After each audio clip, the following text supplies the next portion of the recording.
भूत प्रेत जिन जिन्नात इनका वजूद इस दुनिया में मौजूद है, ये कई कहानियों से साबित हो चुका है।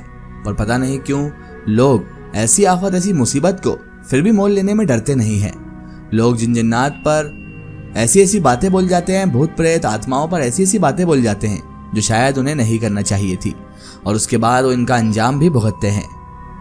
क्योंकि दोस्तों, जिन जिन्नात, भूत प्रेत, आत्माएं ये सब हमारे इर्द गिर्द ही मौजूद होती हैं। बस फर्क ये है कि ये हमें दिखाई नहीं देती।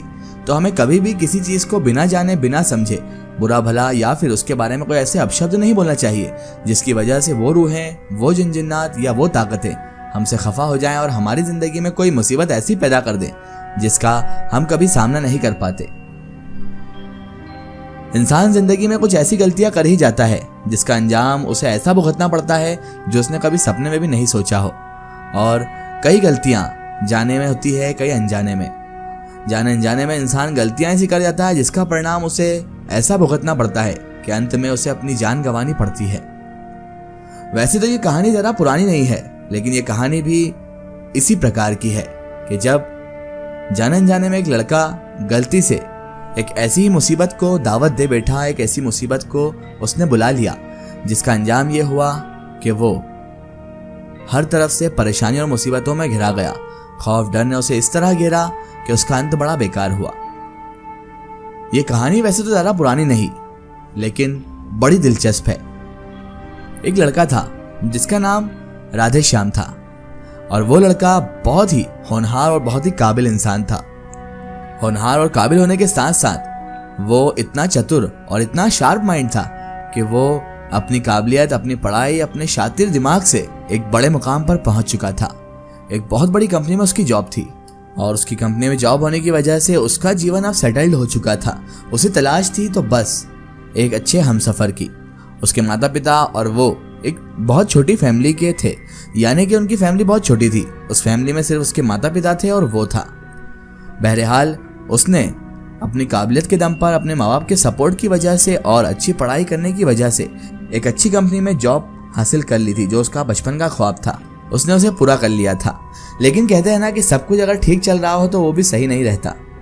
एक दिन वही लड़का जो कि एक कंपनी में बहुत अच्छी पोस्ट पर जॉब करता था, उसे किसी ने जिन जिन्नात की स्टोरी सुनाई, भूत प्रेत के बारे में बताया। ये बंदा बड़ा अजीब था क्योंकि ये भूत प्रेत पर कोई भी विश्वास नहीं रखता था। वह भूत प्रेत को बस दिमाग का भ्रम मानता था, एक वहम मानता था, और वो कहता था कि ये सब सिर्फ कहानी और किस्सों में ही अच्छा लगता है। रियल लाइफ से इनका दूर दूर तक कोई ताल्लुक नहीं है। एक दिन की बात है कि वही बंदा जिसका नाम राधे श्याम था, वो उसकी कंपनी में बहुत ज़्यादा काम बढ़ने की वजह से उसे घर वापस आने में बहुत देर हो गई, और वो अपने ऑफिस से रात को देर रात निकला था। उस वक्त उसके पास एक बहुत ही अच्छी बाइक थी, बहुत महंगी और अच्छे ब्रांड की बाइक उसके पास थी, और वो अपनी बाइक से अब अपने घर सवार होकर जा रहा था। कुछ दूर चलने के बाद अचानक से पता नहीं क्या हुआ कि अचानक उसकी बाइक खराब हो गई।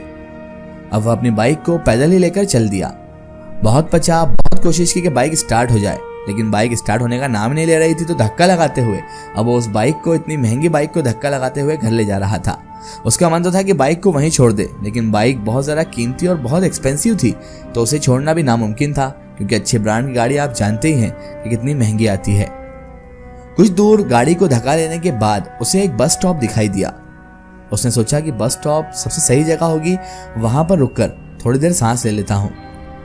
वह कुछ देर उस बस स्टॉप के पास रुक गया, बस स्टॉप के अंदर जाकर बैठ गया। अभी थोड़ी ही देर हुई थी उसे वहां पर बैठे हुए कि अचानक एक साधु आकर उसके पास बैठ गया। साधु अपने पास एक बीड़ी रखा हुआ था, वह अजीब तरीके से उसे पी रहा था।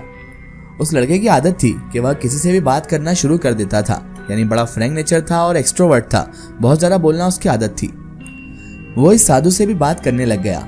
बात ही बात में इस लड़के ने कहा, बाबा मैं किसी भी भूत प्रेत को नहीं मानता हूँ, बस सब झूठी बातें लगती है मुझे समझ नहीं आता कि लोग इतना अंधविश्वास कैसे अपने जीवन में लिए बैठे हैं। लोग कहते हैं कि मेरे तो फला जिन्नात का सामना हो गया, फला भूत मेरे गांव में था जिससे मैं बहुत परेशान था। इस तरह तरह की कहानियां वो सुनाते हैं। मुझे समझ नहीं आता बाबा कि आखिर ये सब चीज़ें होती भी हैं या नहीं, क्योंकि मैंने तो अभी तक ऐसा कुछ देखा भी नहीं और मुझे इन बातों पर यकीन भी नहीं होता। तो साधु ने राधे श्याम की बात सुनकर कहा, बेटा तुम भले ही भूत प्रेत को मानो या फिर ना मानो, लेकिन तुम यह ना कहो कि भूत प्रेत होते ही नहीं है, जिन जिन्नात होते ही नहीं है। ये सब कुछ होते हैं। इस पर उस लड़के को थोड़ी सी हंसी आ गई, क्योंकि वो इस अंधविश्वास समझता था और इस पर यकीन नहीं करता था, तो वो हंस दिया। उसने कहा, भूत होते हैं तो क्या हमें दिखाई नहीं देते? क्या आप मुझे अभी कोई भूत दिखा सकते हो? साधु को अब लग गया था कि अब इसे जरूर ही भूत दिखाना होगा। साधु ने लड़के को शमशान घाट की ओर चलने को कहा। फिर क्या था, वह दोनों चल दिए। साधु चाहता था कि इसे सबक सिखाऊं और इसे एहसास दिलाऊं कि जिन जिन्नात, भूत प्रेत ये सब चीजें होती है, और लड़के को गुमान था कि साधु साहब का मैं मजाक बना दूंगा क्योंकि ऐसी कोई चीज होती नहीं है। रास्ते में उस लड़के को थोड़ा डर लगने लगा था, फिर भी वह अपने डर को कम करके आगे बढ़ते जा रहा था, क्योंकि उसने इस बात को अपने ईगो पर ले लिया था। साधु की बात को ईगो पर लेना उसे कितना भारी पड़ने वाला था, यह उसे पता नहीं था। कुछ देर के बाद वह शमशान घाट पहुंच गए, साधु और वो लड़का दोनों। शमशान घाट में अभी अभी कुछ लाशें जल रही थी। साधु ने उसको कहा, ऐसे स्थान पर बैठो जहां कुछ समय पहले ही लाश जली थी। साधु ने जमीन में एक लोहे का किल्ला गाड़ दिया, उसमें एक सफेद धागा बांध दिया। इस धागे का अंतिम छोर उस लड़के को पकड़ने को कहा, और उस लड़के को ऐसी जगह बिठाया गया था जहां कुछ समय पहले ही लाश जली थी, यानी किसी की लाश, वहां पर अंतिम संस्कार किया गया था और लाश जलाई गई थी। जैसे ही लड़का उस जगह पर बैठा और साधु ने अपनी विधि शुरू की, कीला गाड़ा, उसमें सफेद धागा बांधकर उसका छोर इसी को पकड़ाया। अब उस लड़के को हद से ज्यादा डर लगने लगा था, क्योंकि आप ही सोचिए ना कि रात के वक्त घुप अंधेरे में शमशान में जाकर किसी चिता की जगह पर बैठना और वहां पर एक साधु के साथ अपने आप को भूतों के हवाले करना, कितना ज्यादा डरावना मंजर होगा। बहरहाल इसके साथ उस लड़के के हाथ पैर अब कांपने लग गए थे, फिर भी उसने धागे को पकड़ लिया। साधु ने कुछ बताशे को 4 जगह पर रख दिया और सारे बताशे उस धागे के पास एक ही लाइन में रखे हुए थे। उसके बाद साधु ने लड़के को सावधान किया, अभी कुछ आत्मा इसको खाने आएंगी, तुम डरना मत। तुम्हें यकीन नहीं है ना कि भूत प्रेत आत्माएं होती है या नहीं? अब तुम देखना, और हाँ, जब तक वह इसको खाकर चले ना जाए तब तक तुम अपने हाथों के धागे को मत छोड़ना। यदि तुम ऐसा करते हो तो तुम्हें नुकसान हो सकता है। उसके बाद साधु ने मंत्र पढ़ना शुरू कर दिया। कुछ मंत्र पढ़ने के बाद साधु ने उस लड़के को आंख बंद करने को कहा। उसने आंख बंद की, फिर कुछ देर बाद ही आंख खोलने को कहा। जब उस लड़के ने आंख खोली तो वह जो देख रहा था उसे उसके ऊपर विश्वास ही नहीं हो रहा था।